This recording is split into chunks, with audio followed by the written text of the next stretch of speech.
Hey everyone, Meg here with I Teach Stamping. Welcome to this video. Today we're going to be doing some stamping and some coloring. So I'm going to be stamping two monkeys from the Going Bananas stamp set. This is from the Catherine Pooler collection with 𝐁𝐳𝐸𝐺, and we're going to be coloring in with OLO markers.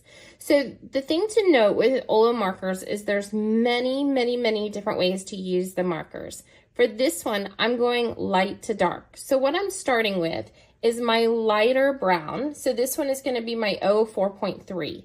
And then I'm going to go in and put down a good base coat of that color. And I'm going to go back over like where I want it to be darker with my 4.6. Then I'm going to go back with my 4.3 and blend them out. So I'm going to do this section by section, picking where I want it to be a little bit lighter and a little bit darker.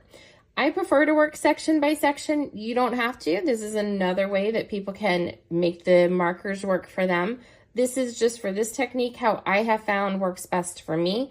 I get a little overwhelmed with trying to figure out where I was going to shade and where I wasn't going to shade when I do the whole thing at once. So you'll notice I'm using the same technique over and over again. Now I'm going to go back in with that darker one, that 4.6, just to add some more shadow to it because the other colors have completely dried. So when you let it completely dry and then you go back over it, it's like getting an additional marker color. Super cool. All right, so we're going to do the tail.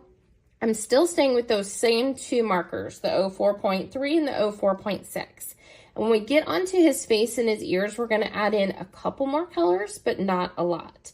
So again, I'm going to go around the face, starting with my lighter color marker, adding in my darker marker, and then blending it back out with my lighter marker. The more I work with the OLO markers, the more I really like them. I think that in the beginning, I was trying to make them more complicated than they are because other alcohol markers that are on the marketplace, you got to really work the color and work the color and work the color.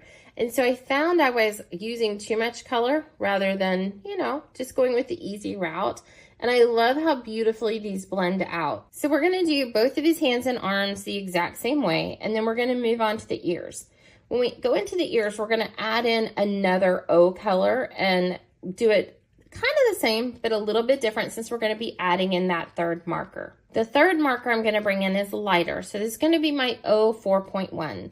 I'm going to color the entire ear with the 4.1, and then I'm going to go into the 4.3. So we have our light, our medium, and then our dark. So I colored the whole thing light, added a little bit of medium, added a little bit of dark, and then I'm going to blend the medium and the dark together, and then the light is going to help tie it all together. And that's all I did for the ears with my browns. Now I'll go with my 4.1 to do his entire face. Then I wanted to add a little bit of pink onto his cheeks and onto his ears. So what I'm going to start with is my lighter pink, which is an RV 1.1. And I'm going to, you'll see it's just too faint right onto that other brown that we had. So I'm going to take my darker pink and I'm just going to touch the tip to the tip of it, and then we're going to color it onto our cardstock. And my friends, we're done.